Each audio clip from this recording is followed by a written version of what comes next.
Watch this family walking through the main gates at Six Flags over Georgia. The father, David Patterson, age 36, carries a blue backpack. His wife, Nicole Patterson, 33, holds the hand of their 5-year-old daughter, Lily.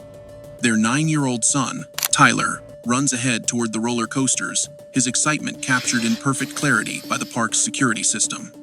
It's 11:12 a.m. on Saturday, August 19th, 2023. The sun is blazing. The parking lot behind them is filled with thousands of families starting their weekend adventure. Within 10 hours, the Patterson family would vanish from this park without a trace. But what security cameras captured next would reveal something far more disturbing than anyone could imagine. Welcome to Last Witness. Subscribe and hit the bell icon for more haunting crime stories that expose how modern technology connects us to both opportunity and danger. The Pattersons seemed like the picture of suburban success. David worked as an operations manager for a logistics company in Chattanooga. Nicole was a registered nurse at Erlanger Hospital. They'd been married for 11 years. The Six Flags trip had been planned for 3 weeks. Tyler had begged to ride the Goliath roller coaster all summer. Lily's reward for finishing kindergarten was finally happening. That morning, at 9:47 a.m., Nicole posted a photo on Instagram. The four of them stood in their driveway, backpack loaded with sunscreen and snacks. The caption read, "Best day ever starts now." It was the last social media post Nicole Patterson would ever make. The drive from Chattanooga to Atlanta took 2 hours. Traffic cameras captured their black Ford Explorer heading northwest on I-75 at 10:23 a.m. David was driving. Nicole sat beside him. Both kids were in the back, tablets in hand. Everything appeared completely normal. The family arrived at Six Flags at 11:05 a.m. David paid for parking with his debit card at 11:08 a.m. At 11:12 a.m., entrance cameras recorded them scanning through the turnstiles. Lily wore a Frozen t-shirt. Tyler carried a small GoPro camera his uncle had given him for his birthday. They entered one of America's most surveilled theme parks, planning to stay until the 9 p.m. closing. By 10:30 p.m., they would be classified as missing persons. The morning unfolded like any other park visit. Credit card records show David purchased lunch at 1:18 p.m. at the Johnny Rockets near the Batman ride. Security footage confirmed all 4 family members sitting together at an outdoor table. Tyler was showing his father something on the GoPro screen. Lily was drinking a milkshake. At 2:47 p.m., they rode the Twisted Cyclone together. The on-ride photo system captured them mid-drop, all 4 faces frozen in exhilaration. David had his arm around Nicole. Tyler and Lily both had their hands in the air, screaming with joy. That photo would become the last verified image of the Patterson family together. At 4:23 p.m., grainy security footage from the Gotham City section shows what investigators believe to be the Patterson family walking toward the restroom facilities near the service corridor. The clothing matched. Lily's frozen shirt was visible. After 4:23 p.m., the Patterson family disappears from every camera in the 290-acre park. No ride photos, no food purchases, no gift shop transactions, no exit scans, nothing. It was as if Six Flags had swallowed them whole. Nicole's sister, Amanda Reeves, was the first to realize something was wrong. Nicole had texted her at 2:15 p.m., saying they'd call around 6:30 p.m. to check in. Nicole was always punctual. Always. When 7 p.m. came with no call, Amanda tried calling Nicole's cell. It went straight to voicemail. She tried David. Same result. Both phones were off. By 8:45 p.m., Amanda was panicking. She called Six Flags Guest Services and demanded an emergency page for the Patterson family. The announcement played across the park's PA system 3 times. No one responded. At 9:52 p.m., nearly an hour after the park closed, Amanda Reeves called the Cobb County Police Department. 2 children made it urgent. Officer Marcus Webb arrived at Six Flags at 10:14 p.m. He'd worked missing child cases before. They almost always ended with families reunited within hours. This case would be different. Park Security Director Sharon Caldwell took Officer Webb to the surveillance control room. The room contained 62 monitors displaying feeds from over 900 cameras positioned throughout the park. Webb requested footage of the parking lot. At 11:09 a.m., the black Ford Explorer pulled into Section D7. The family exited and walked toward the entrance. The vehicle remained in that exact spot all day. At 10:20 p.m., The Explorer sat exactly where the Pattersons had left it 11 hours earlier. Webb called for backup. He requested K-9 units. He contacted the FBI. By midnight, 18 officers were conducting a grid search of Six Flags under harsh floodlights. They searched every restroom, restaurant, first aid station, and attraction. They checked behind buildings, inside storage areas, in maintenance tunnels. They found nothing. At 1:45 a.m., Detective Alicia Monroe arrived to take command. Monroe was a 16-year veteran of Cobb County PD. She'd never worked a case like this. Monroe personally reviewed every second of security footage. She watched the family enter at 11:12 a.m. She tracked them to lunch at 1:18. She studied the twisted cyclone photo from 2:47 p.m. She examined the Gotham City footage from 4:23 p.m. Then, nothing. 4 people, 2 of them children, simply vanished from a theme park covered wall to wall with surveillance cameras.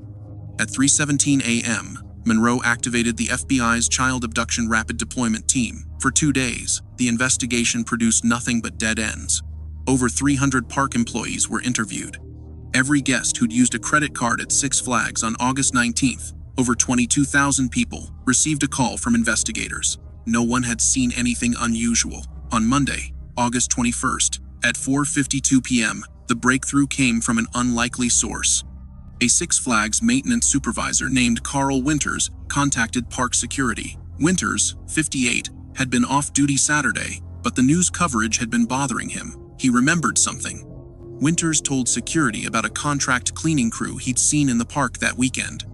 He'd spotted their van in the service area around 4:30 p.m. On Saturday, a white Ford Transit with Elite Facility Services printed on the side.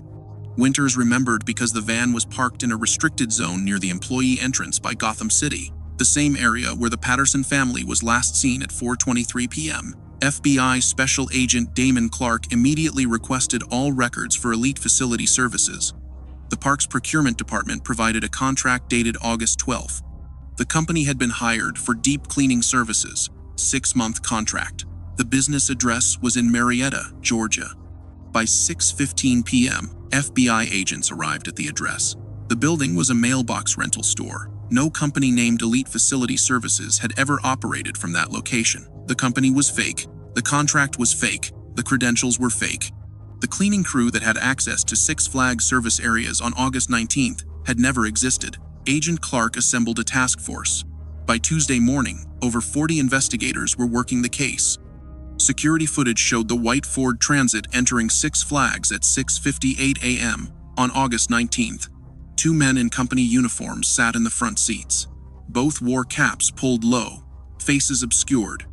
The van appeared again at 5:11 p.m., exiting through the employee gate. 14 minutes later, at 5:25 p.m., David Patterson's debit card was used at a Chevron station in Smyrna, Georgia, 9 miles from Six Flags. The station's security camera captured a man in a gray hoodie pumping gas into a white Ford Transit at 5:27 p.m.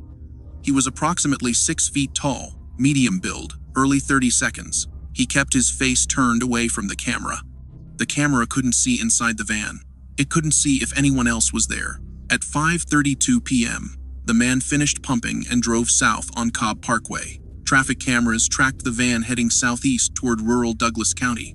At 6:44 p.m., the van exited onto a county road outside Winston. There were no more cameras. The van disappeared. Agent Clark ordered a ground search of the area. Georgia State Patrol and FBI agents spread out across the rural farmland.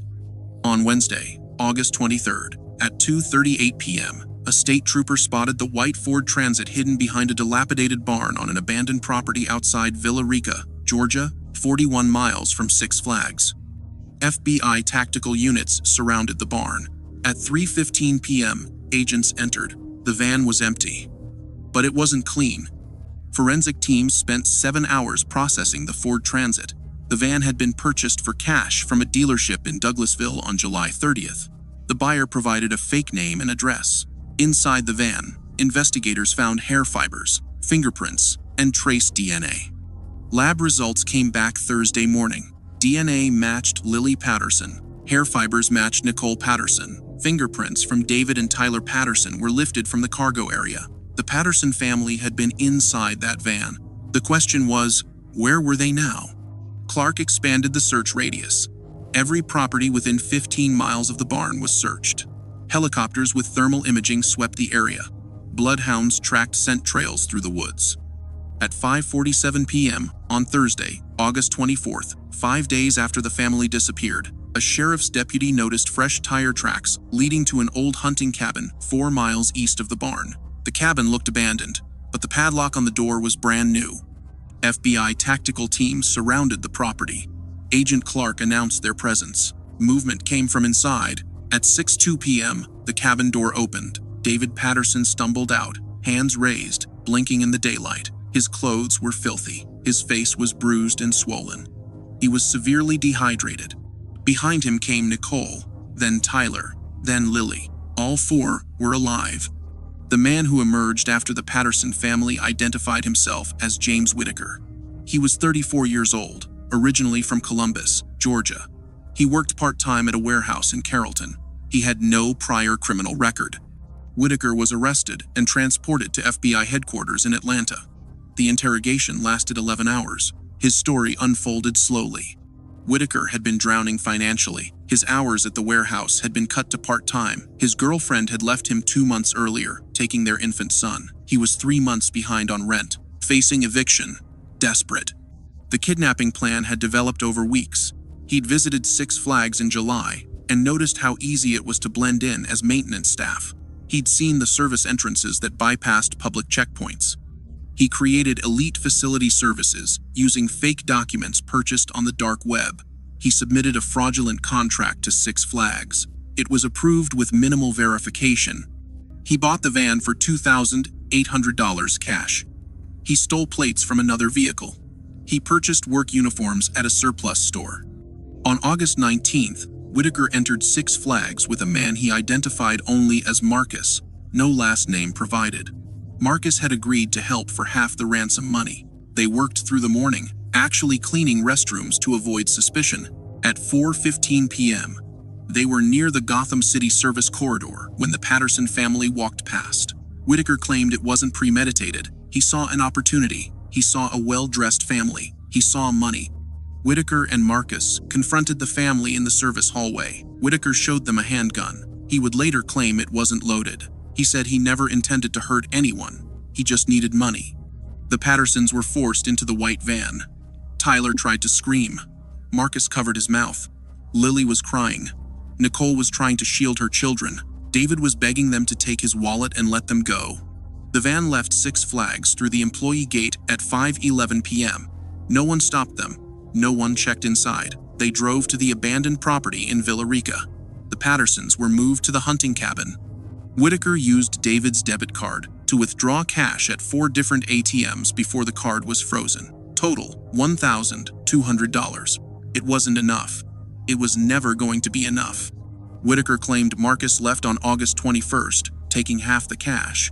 He'd been alone with the family for 3 days, increasingly panicked, unable to release them without facing life in prison. He provided food and water. He knew he'd made a catastrophic mistake. He didn't know how to escape it.